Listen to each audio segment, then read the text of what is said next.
Okay, so ito na yung Asia World Station. So, ayun yung station, oh. Punta naman natin yung Redemptorist Station, mga kababayan.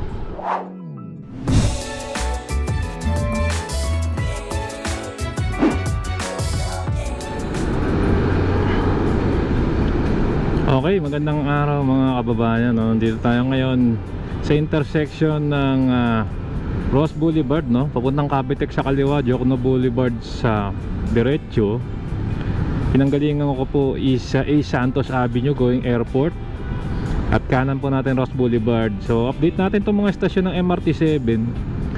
At ayan nga po, ito po yung MIA Station. Isa-isahin po natin. Sisimulan po ko sa PTEX, no? Tapos sunod natin itong MIA Station. Tapos next natin yung Redemptorist. So check natin itong LRT1 Cavite Extension Project, yung mga ganap dito. At ayan, no? Tingnan nyo, oh. So yan, mga galing po ng Cavite yan. Muli, no, ito yung ganito yung itsura yun. Habang naghihintay tayo, ganyan yung itsura ng LRT1 na station na extension, mga bayan, no. Actually parang luma na rin yung ano, eh. Sana, di ba, bago na ngayon. Kung kukumpara mo siya ron sa NSCR, mas maganda ho yung ano, yung plano ng NSCR. Pero siyempre malaking bagay na rin to para sa ating mga bayan dito sa Las Piñas, Cavite at Parañaque. Kasi kukonekta ho yung LRT1 dyan sa North EDSA, mga kababayan.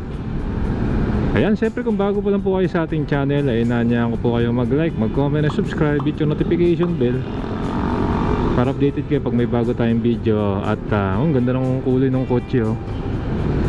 At syempre, inanyahan ko po kayo, meron na po tayong Klook promo code, NEVANDRO. Pagpatak po ng July 1, magbabago na siya, NEVANDRO Klook na po siya, mga bayan. Pero hanggang July 1, before July 1, pwede nyo pong gamitin itong NEVANDRO. Lagyan nyo lang po NEVANDRO, meron kakaroon po ng 5% discount sa inyong mga booking online sa Klook. Ayan, so go na po tayo. PTEX muna tayo, mga bayan. Check natin yung Asia World Station.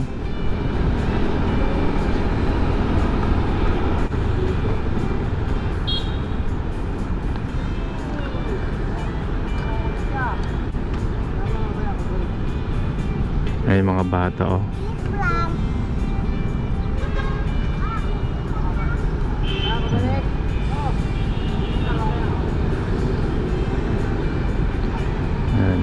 Ayan po ang sitwasyon ng ating bansa ngayon, no? Hirap talaga ng buhay. Kailangan talaga natin, mga kababayan, pasukin pa yung mga trabaho at yung awareness po, no? Lalo na sa mga kababayan nating may hirap, no? Na kung walang kakayahang bumuhay ng pamilya, i-kontrolin muna yung pag-aanak. At kawawa ho, yung bata, no? Huwag na lang yung magulang, yung bata na lang.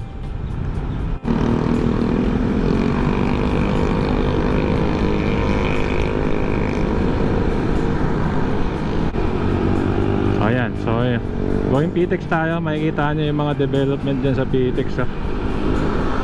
So ito pong Asia World Station, sipin nyo, no, napaka-strategic nito kasi nga konektado siya dyan sa PTEX. Vice versa po yan, kung kayo po ay galing PTEX, sakay kayo ng LRT, pwede, or galing kayong LRT, bababa kayo ng PTEX. So laking bagay sa mga commuter natin, imagine niyo pag okay na, no? Pero pangarap ko talaga, mga bayan, yung mga airport natin magkaroon ng tren katulad sa ibang bansa, Airport Rail Link, which is nakalagay naman MRT7 daw yung gagawin sa New Manila International Airport. Tapos meron din po dyan sa Clark.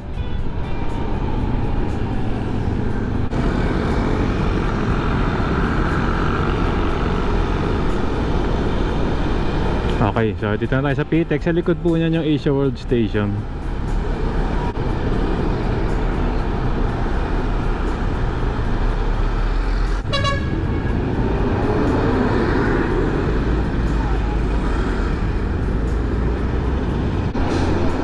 Okay, so ikot lang tayo, mga bayan, dun sa ikutan ng bus. Pakita ko sa inyo, dito tayo sa PTEX. Naalala ko, mga kasama, no, nung bago tong PTEX, ang daming tumutulig sa rito. Tingnan nyo ngayon, no, napaka-organisado. So ikot tayo rito. Dito po yung parkingan, no, kung kayo magpa-park. Pero ikot lang tayo, pakita ko sa inyo yung Asia World Station. Hindi mo natin ma-update ng ano eh. Hindi natin ma-update ng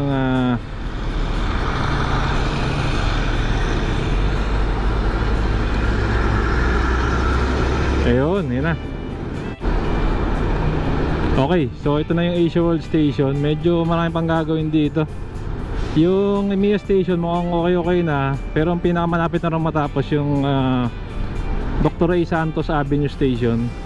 Pati yung Ninoy Aquino Station, no? Kanina nadaanan natin, medyo ice na. Pero ito yung pinaka the best mga bayan, kasi konektado to sa PTEX. O yan.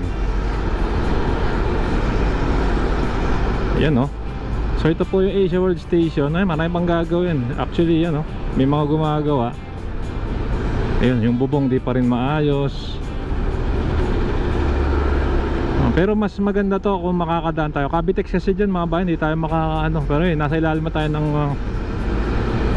Asia World Station ng LRT1.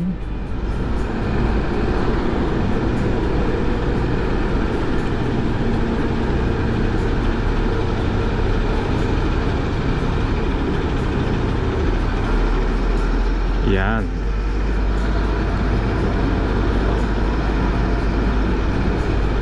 So labas tayo. Puntahan naman natin yung kanina, yung Mia Station mga kababayan. So yun po yung Asia World Station. Para may idea din po kayo, lalo sa mga bago pa lang nanonood sa ating channel. Hindi pong kalimutan mag-like, comment, and subscribe.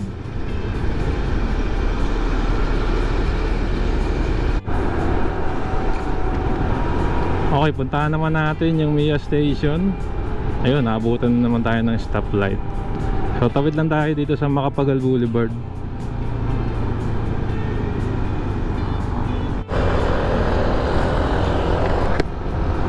Okay, so ayun yung station, oh. So ano lang tayo, ang lalim nung ano. Anan tayo dyan sa City of Dreams. Okay, so ayun, umikot lang tayo ulit. Wala palang labasan doon sa una natin pinasukan. So ito, Ross Boulevard na to.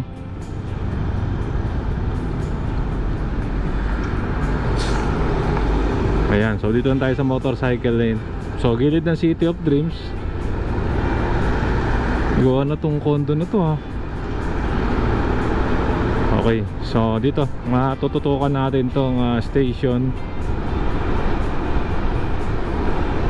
Ito naman yung Mia Station mga babayan. So laking bagay lalo na sa mga empleyado rito, or pwede rin pa airport.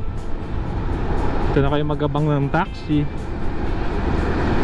Uy, ano to? Malalim ba to?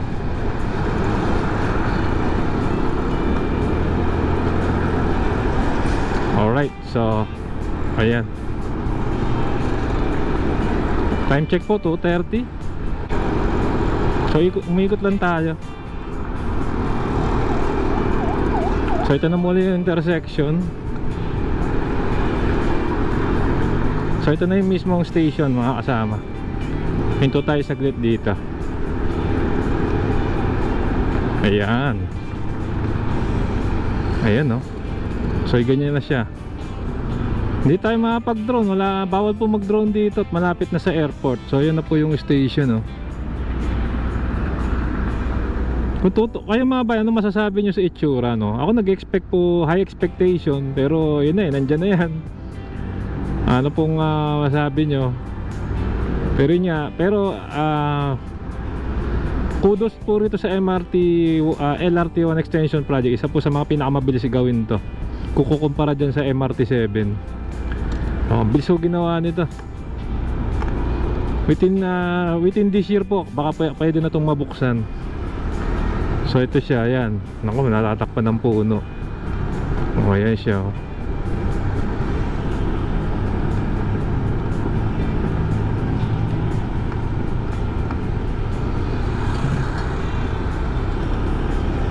Paano na tayo ulit dito?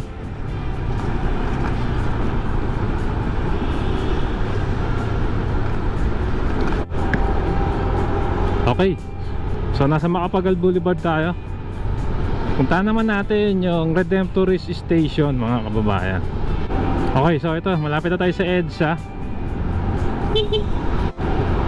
Alright, so yun, dito na tayo sa EDSA. Kanan tayo, Rose Boulevard ulit. Yan po yung Heritage Hotel. Kahit linggo, no? Dahil pa rin sasakyan. So ito, Redemptorist Station naman yung ating pupuntahan.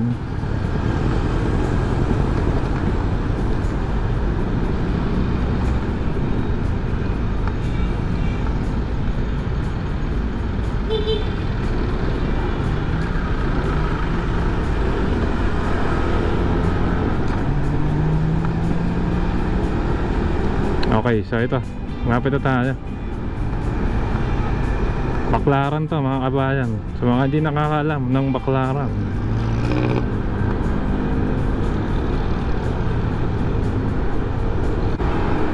ayun, kita ko na.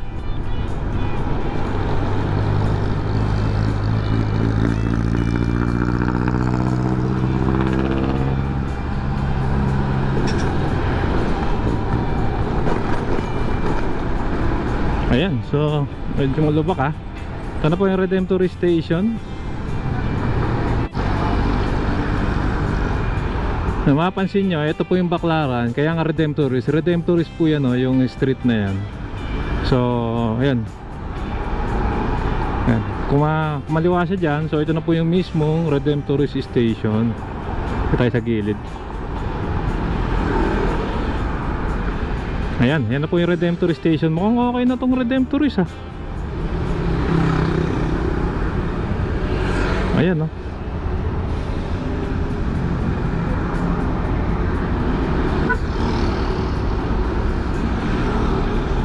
Okay, so ayan ang Redemptorist Station.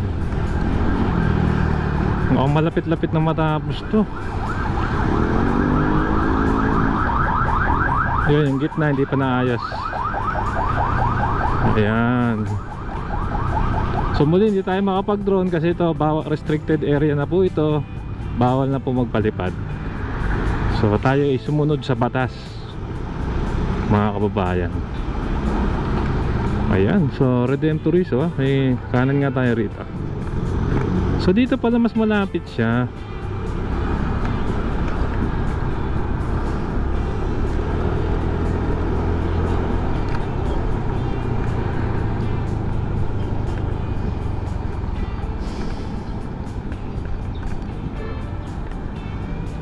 So yan yung Redemptorist Station, Ay, lapit lang dito kasi ito may mga trabaho na. Ayan, Asiana. Okay, mga nagkatrabaho rito, bababa na lang dyan. Okay, yun na yun. Okay, so yun na po yung ating update, June, nagkakamali, 22 or 23 ngayon, araw ng linggo. Pinuntahan po natin yung Asia World, Mia Station, tsaka Redemptorist. At yun nga po dun, yung dalawang stasyon pa dyan sa sukat, yung A. Santos tsaka yung Ninoy Aquino, ay maganda na rin po, mukhang nasa 90 to 95% na, malapit nang matapos. Sa tatlong stasyon po, yung Asia World Station yung mukhang marami pang gagawin, pero asahan natin na madali na yan.